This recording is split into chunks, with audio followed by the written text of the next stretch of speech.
சரி, நீங்கள் வந்து ஒரு சின்ன ப்ராஜெக்டாக ஆரம்பித்து அதை ஒரு பெரிய லெவலில் ரீச் பண்ண வச்சுருக்கீங்க. இன்றைக்கி தியேட்டர்ஸில் படம் வர்றதுங்கிறதே பெரிய விஷயம். ஒரு படத்தை ரிலீஸ் பண்ணுறது எவ்வளோ கஷ்டங்கிறது பல பெரிய ப்ரொடியூசர்ஸ்க்கே சேலஞ்சிங்கான இருக்க ஒரு விஷயம். ஸோ அந்த மாதிரி டைமில் வந்து சின்னதாக ஒரு விஷயத்தை பண்ணி நம்ம யூடியூப்பில் பண்ணலாம், ஓடிடி பண்ணலான்னு சொல்லி, இல்லை இந்த படத்தை தியேட்டரில் ரிலீஸ் பண்ணலாம் அப்படின்னு சொல்கிற ஒரு விஷயம் இருக்குது இல்லையா?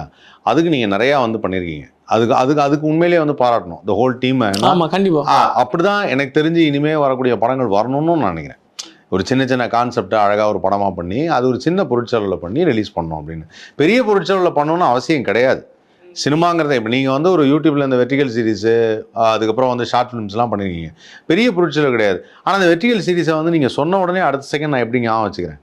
ஒரு மளிகை கடைன்னு நீங்கள் சொன்னோன்னே நான் ஒரு சாதாரண ஒரு வியூவராக இருந்த நான் வந்து இல்லை அதுவா அந்த மளிகை கடையில் அந்த ஹஸ்பண்ட் ஒய்ஃபு அப்படின்னோடனே எப்படி ஞாபகம் வருது? எங்கேயோ ஒரு இடத்துல ஒரு ஷார்ட்ஸ் பார்த்ததில்ல. அப்போ எப்படி உங்களால் அதை பண்ண முடியுது? அப்போ அதுதானே டேலண்ட்டு. அந்த டேலண்ட்டுக்கு ஒரு ப்ரொடியூசர் வந்து அதுக்கு ஓகே சொல்லி அது ஒரு படமாக பண்ணுறது அப்படிங்கிறது சாதாரண விஷயம் கிடையாது. ஆக்சுவலாக அதுக்காகவே இந்த டீமை வந்து பாராட்டணும். ஏன்னா நல்ல ஒரு முயற்சியாக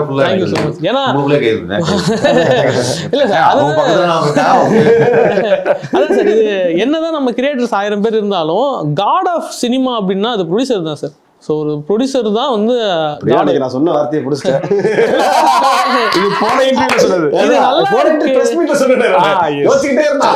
எங்க வர்றதுன்னு சொல்லி ஸோ காட் ஆஃப் சினிமா வந்து ப்ரொடியூசர்ஸ் தான் சார். ஸோ அவங்க எல்லா தயாரிப்பாளர்களும் அதை பார்த்துட்டு இருப்பீங்க. உங்களுக்கு கடவுள் என்று மதிக்கக்கூடிய ஒரு டைரக்டர் இருக்காரு, அவர் பார்த்துக்கங்க. அதான் சார், நிறைய ப்ரொடியூசர்ஸ் வந்து நான் பார்த்த வரைக்கும் பிஸ்னஸ் மேனாக ஜெயிக்கணும்னு சொல்லி பார்ப்பாங்க சார். ஒரு 5 போட்டால் ஒரு 10 சம்பாதிக்கணும். ஸோ அந்த சில பேர் தான் ப்ரொடியூசராக ஜெயிக்கணும்னு சொல்லி பார்ப்பாங்க. அந்த வகையில் எனக்கு கிடைச்சவங்க வந்து ப்ரொடியூசராக ஜெயிக்கணும்னு நினைக்கிறாங்க. ஸோ அதனால தான் நாங்கள் ட்ராவல் பண்ணிட்டு இருக்கோம். நீங்கள் பேசுகிறத பார்த்தாலே தெரியும், நீங்கள் ஒரு பாஸ்ட் இன்டர்வியூஸ் பார்த்தாலே தெரிஞ்சிருக்கும். ஸோ அந்த ஒரு டிஸ்டன்ஸ் இருக்காது, அந்த ஒரு பவுண்டரி இருக்காது. நீ டேரக்டர், நான் ப்ரொடியூசர் அப்படின்ற ஒரு டிஸ்டன்ஸ் இருக்காது. பக்கத்தில் தான் அதுதான் சார் அதில் ஒரு பெரிய பிளஸ்ஸர் தான் சார். அதான் சார், இது மொத்தமாக வந்து டீமு தான் சார். டீம் இந்த படம் வந்து தியேட்டருக்கு வந்ததே என்னை பொறுத்த வரைக்கும், என்னோட பர்சனலாக என்னை பொறுத்த வரைக்கும் ஒரு வின் தான் சார். அதுக்கப்புறம் அது பண்ணாமல் போகுது, ரிவ்யூ அதெல்லாமே செகண்டரி சார். தியேட்டருக்கு கொண்டு வந்துட்டு ஒரு போட்டோம்ல, ஸோ கொடுத்துட்டோம்ல, அதுவே வந்து வின் தான் சார். வின் சிச்சுவேஷன் தான். நல்ல ஒரு அருமையான ஒரு விஷயம் தான். வெற்றி அதுவே பெரிய ஒரு வெற்றி. இந்த படத்தில் டான்ஸ்லாம் இல்லைன்னு பப்பு ஏதாவது வருத்தப்பட்டு நீங்க கவனிச்சீங்கன்னா ஆடி இருப்பாங்களே, ஆடி இருப்பாரு. எவ்வளவு நேரம்? 15 செகண்ட். அது இல்லை நான் சொன்னது சார், நான் ஹீரோ ஒரு ஓப்பனிங் சாங் மைண்ட் செட்ல இவ்வளவு அடிக்க வச்சிருக்கேன், இவ்வளவு பாடுபட்டு ஆட வச்சதா அதெல்லாம் என் மைண்ட் வாஷே இல்ல. அதான் சார் டான்ஸ் வந்து அதான் சார். சாரி, உங்க கேள்வி சேர்த்து அதையும் நீ யோசிச்சிருப்பல. ஆக்சுவலா நம்ம முதல் படம் பண்றோம், டேரக்டர் ஒரு வாரமாக வந்து கேட்டுருக்காப்புல, ப்ரொடியூசரை பார்த்தோம், ப்ரொடியூசரும் ஓகே சொல்லிட்டாரு, எல்லாம் ஆரம்பிச்சாரு. எனக்கு ஆக்சுவலாக நான் வந்து ஒரு பெரிய ஆர்டிஸ்டாக இருக்கேன், ஐயோ டான்ஸ்னு வந்தால் நான் நல்லா பண்ணுவேன். இல்லை ஆக்சுவலி இந்த ஏன்னா ஒரு ஆக்சுவலாக என்னன்னா இன்னைக்கு இருக்கிற யங்ஸ்டர்ஸ் அப்படிங்கிறவங்க டான்ஸ் கொஞ்சம் விரும்புகிறாங்க. அப்படிங்கிறப்போ பப்பு மாதிரி ஆளுங்கள்லாம் வந்து ஒரு சரி, அது வந்து ஒரு என்ன சொல்கிறதுன்னா ஒரு டீனேஜ் லவர்ஸ் அப்படின்வாங்கல்ல. ஸோ அதுதான் பப்புவோட கேரக்டர். எனக்கு தெரிஞ்சு பப்புவை நான் பார்க்குறது அப்படி தான். ஸோ அப்போது அவங்க டான்ஸ் ஆனால் நல்லாயிருக்கும், ஒரு ஓப்பனிங் சாங், ஒரு ஜாலியாக ஒரு டான்ஸ் அப்படின்னு. உன் டான்ஸ் பற்றிலாம் அது ஐடியா இல்லையா? ஐடியா இல்லைண்ணே.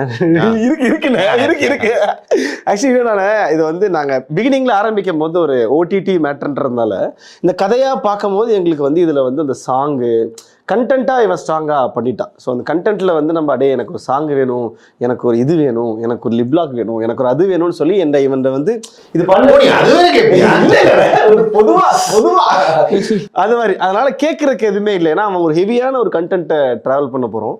ஸோ அதில் நான் எதை ஹீரோவாக பார்த்தேன்னா, அந்த கண்டென்ட், அந்த கார்த்திக்ன்ற ஒரு கேரக்டரு, அந்த பொண்ணு என்னவா இருந்தாலும் லவ் பண்ணுவான்ற ஒருத்தரை தான் நான் ஹீரோவாக பார்த்தேன். ஹீரோனா நம்ம வந்து டான்ஸ் பண்ணணும், நம்ம வந்து ஃபைட் பண்ணணும், அதெல்லாம் தாண்டி அந்த கண்டென்ட் அவன் கேரி பண்ணிட்டாலே ஹீரோ தான் அப்படின்ற மாதிரி தான் ஃபீல் பண்ணிட்டாள். எனக்கு அதுக்கு பெரிய ஒரு டெடிகேஷன் யாருன்னா டீசர் தனுஷ் சார் வந்து அவருடைய படங்கள் பார்த்தீங்கன்னா டான்ஸு ஃபைட்டு மாஸுன்றதை தாண்டி கண்டென்ட் தான் அதில் ஹீரோவாக இருக்கும். இப்போ எக்ஸாம்பிள் திருச்சிற்றம்பலம் பார்த்தீங்கன்னா அதில் வந்து ஆமா.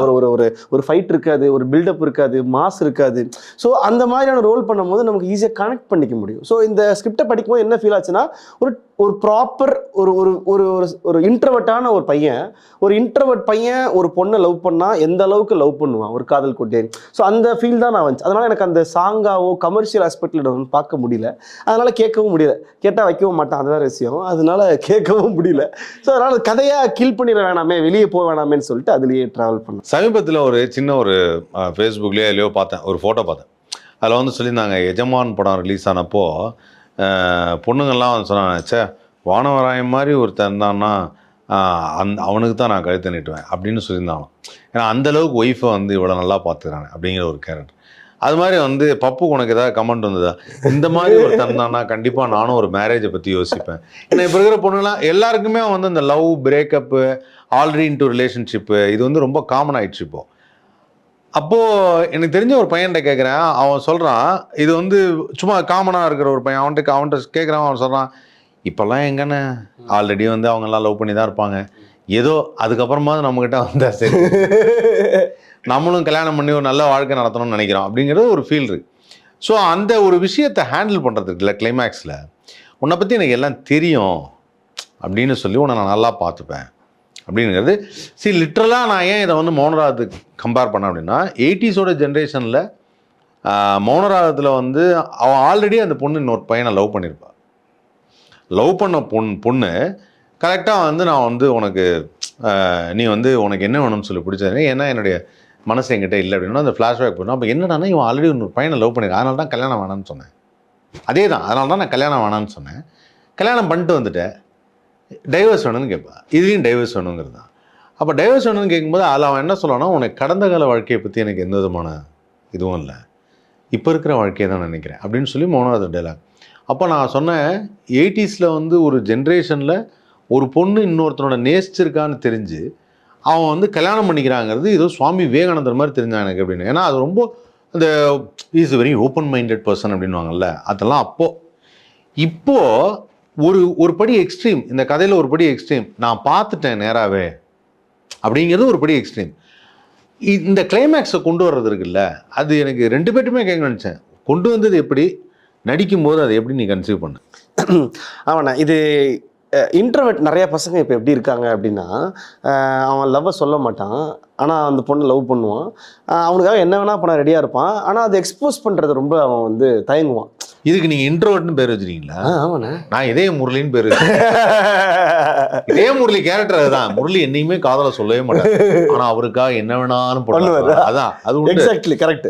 ஸோ அதனால இந்த படத்தில் இந்த கதை பொறுத்த வரைக்கும் அவள் வந்து இன்னொருத்தனை லவ் பண்ணியிருந்தாலுமே, அவள் இன்னொருத்தன் கூட இருந்ததை அவன் பார்த்துருந்தாலுமே, அதை அவள் அவளோட மேஜர் ரிக்ரெட்டே என்னன்னா, ஏன் கல்யாணம் பண்ணிக்க மாட்டேன்னா, ஆல்ரெடி எனக்கு ஒரு பெரிய வலி இருக்குது, ஒரு பெரிய இம்பேக்ட் இருக்குது, அதை ஒருத்தரை நான் கொடுக்க விரும்பலை. ஆனால் இவனோட இது என்னன்னா, என் உலகமே நீதான், என் உயிரே நீதான், உனக்கு இந்த வலி எனக்கு ஒரு மேட்டர் கிடையாது, உனக்கு இன்னும் இது வலி கொடுக்காம நான் அந்த வலியை என் வழியாக எடுத்து பார்த்துக்கிறேன்ற மாதிரி ஒரு கேரக்டர்னால அது ஒரு ஸ்ட்ராங்கான ஒரு பீக்கான ஒரு கிளைமேக்ஸ் அது. ஸோ அப்போ அவன் பிளான் பண்ணதே வந்து, ஆனால் இது கிளைமேக்ஸ் போர்ஷன் வந்து அவங்களும் இருக்க மாட்டாங்க, அவங்களுக்கான ஒரு இதுவே இருக்காது, பர்ஃபார்மன்ஸ் இருக்க உட்காந்துருப்பாங்க, நீங்கள் தான் அதை ஹோல்ட் பண்ணணுன்ற மாதிரி. அதை நான் படிக்கும் போதே வந்து எக்ஸாக்ட்லி அதை நான் உள்ளே ஏற்றிக்கிட்டேன். ஓகே, இது ஒரு ஹெவியான மேட்ரு. ஸோ கடைசி அது 10 நிமிஷம் நானே அது பேசுகிற மாதிரியே இருக்கும். ஸோ எந்த இடத்துலையும் போர் அடிக்கக்கூடாது, எந்த இடத்துலையும் அது வந்து ஃபீல் பண்ணக்கூடாது, என்ன பேசினே இருக்கான் அப்படின்ற கூடாதுன்றக்காக தான் அவன் ஸ்க்ரீன் பிளேல கரெக்டாக வந்து இங்கே நிற்கிற மாதிரி இது பண்ணுற மாதிரி ஆக்டிவிட்டீஸாக பண்ணியிருப்பான். ஸோ அது நல்லா, அதுவும் ஒரு பெரிய ஒரு பலம் அதுக்கு. அதை தாண்டி என்னென்னா, டைலாக்ஸை அவன் ப்ராப்பராக அவன் ரைட்டிங்கில் ஓரளவுக்கு ஸ்ட்ராங்காக எழுதியிருந்தான். உன்னோட பாஸ்ட் ஒரு வேஸ்ட்டு, வர்ஜினிட்டின்றது வந்து அது ஒரு பீப் அந்த மாதிரி. ஸோ அந்த மாதிரி அவன் ஸ்ட்ராங்காக ரைட்டிங்கில் இது பண்ணதுனால நமக்கு பர்ஃபார்மன்ஸ் பண்ணுறதுக்கு அதை நம்ம படிக்கும் போதே உள்ள ஒரு இம்பாக்ட் ஆகிடும். ஓகே தாண்டா அப்படின்னு. ஸோ அதை நம்ம ரைட்டிங்கில் ஸ்ட்ராங்காக இருந்தாலே நம்ம பண்ணுறது ஈஸியாக இருக்கும். நிறைய பேர் பண்ணுற விஷயம் என்னன்னா, ரைட்டிங் ரொம்ப வீக்காக இருக்கும், பர்ஃபார்மன்ஸ் பண்ண ட்ரை பண்ணுவாங்க. அப்போ அது எப்படி ஆகிடும்னா, இவங்களாம் வாண்டடாக ஸ்டஃப் பண்ணுற மாதிரி ஆகிடும். ஸோ எப்பயுமே ரைட்டிங்கில் ஸ்ட்ராங்காக இருந்தாலே நம்ம பர்ஃபார்மன்ஸ் பண்ணால் அது ஈக்குவல் ஆகிடும். ஸோ ரைட்டிங் ஸ்ட்ராங்காக அடிச்சதுனால அது பர்ஃபார்ம் பண்ணுறது ரொம்ப ஈஸியாக ஹெல்ப்ஃபுல்லாக ஆயிடுச்சு. ஆனால் நீங்கள் இப்போ ரைட்டிங்னு சொன்னோன்னா டேரக்டர் நீங்கள் தான் சொல்லணும். அந்த கிளைமேக்ஸ் போர்ஷனை ஏன் கேட்குறேன் அப்படின்னா, it's not a normal subject. உங்கள் ஓவரால் படத்தை நீங்கள் வந்து ஜாலியாக என்ன தான் ஃப்ரெண்ட்ஸோடு எடுத்திருந்தாலும் அந்த கடைசி சீனில் அவன் சொல்கிறதுங்கிறது ஒரு பொண்ணுக்கான செக்யூரிட்டி. எஸ், நீங்கள் சொல்கிறது ஒரு த்ரூ அவுட் இன்னைக்கு வந்து ஹியூமன் லைஃப்லேயே இருக்கக்கூடிய ஒரு விஷயம் அது.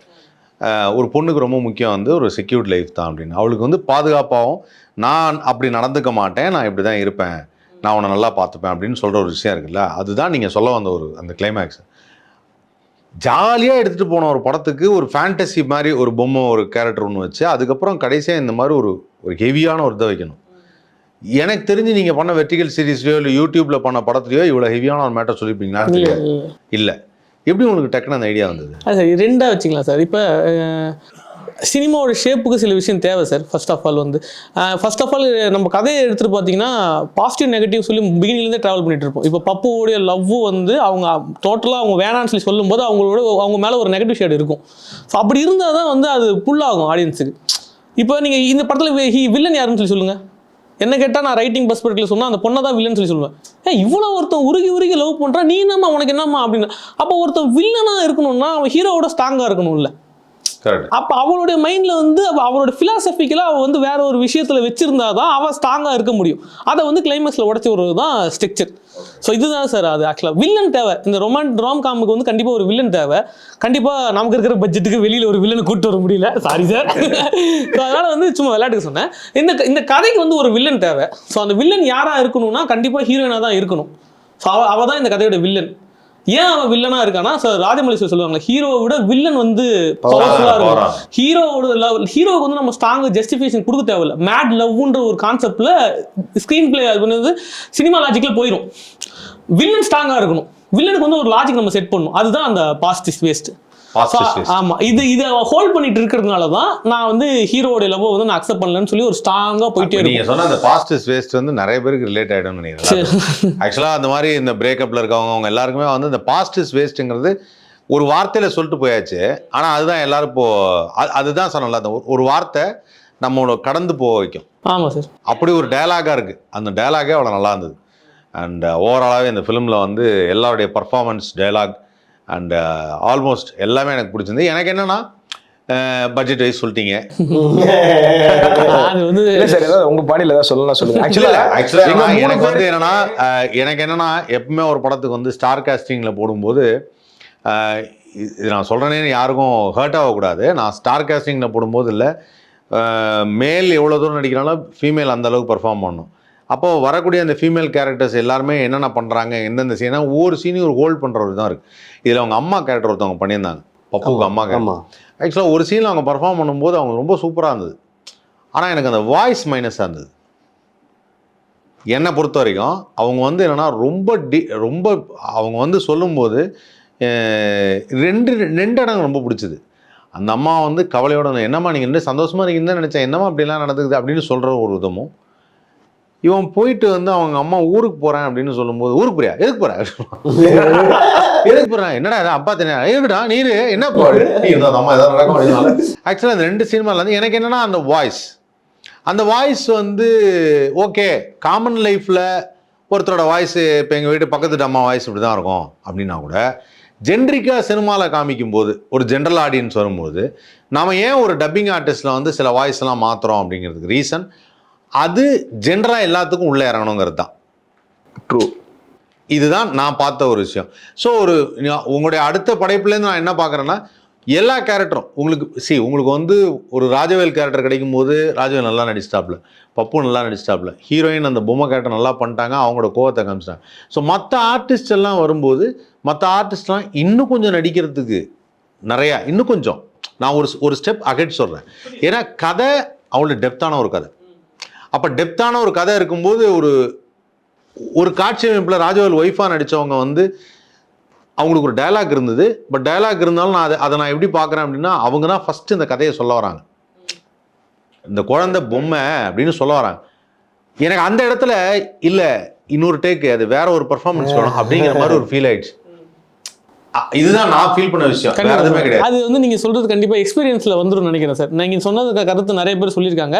அடுத்தடுத்த படத்துல அது மாத்தி வேற எதுவும் இல்லை. ஏன்னா நீங்க இவ்வளவு தூரம் கஷ்டப்பட்டு ஒரு விஷயத்தை எழுதுறீங்க, அதான் இந்த ஹெவினஸ் ஆஃப் த சப்ஜெக்ட் ஒன்று இருக்கு. அந்த ஹெவியா அதை கொண்டு போகும்போது அதை எவ்வளவு தூரம் இன்னும் எல்லாருக்கும் எக்ஸ்போஸ் பண்ணி கரெக்டாக காமிக்கிறதுன்னு ஒன்று இருக்கு. அதை காமிக்கும் போது உங்களுடைய வெற்றியுடைய இன்னொரு படி இப்படி ஏறிட்டு இருக்கும். Thank you sir. அதுதான் என்னுடைய ஓப்பனான ஒரு ஸ்டேட்மெண்ட், வேற எதுவுமே கிடையாது. கண்டிப்பா அடுத்த படத்துல அடுத்த படத்துல நல்ல கண்டிப்பா ஒரு கருத்து சொன்னீங்க ஆமா சார். நாங்க ஆக்சுவலா என்னன்னா ஜென்ரலாக உங்களை நாங்கள் காமெடி சென்ஸில் பார்த்து பழக்கமாயிடுச்சு. இப்போ உங்களுக்குள்ள ஒரு இவ்வளோ ஒரு ஒரு டெப்த்தாக நீங்கள் படம் பார்த்துருக்கீங்க சார். இதுக்குள்ள ஒரு director இல்லை சார், எங்கள் ஜென்ரேஷன் அப்படி தான் நாங்கள் பார்க்குறோம். நீங்க அப்பப்ப போயிடுறீங்க எங்கேயோ generation. அந்த ஒரு சின்ன டெப்த்தில் வந்து நீங்கள் இவ்வளோ டெப்த்தாக படம் பார்த்ததுக்கு ரொம்ப நன்றி சார். நீங்கள் ஒரு இன்ச் விடாமல் இந்த படத்தை வந்து ரசித்து பார்த்துருக்கீங்க, அதுக்கு எங்களுடைய நன்றி.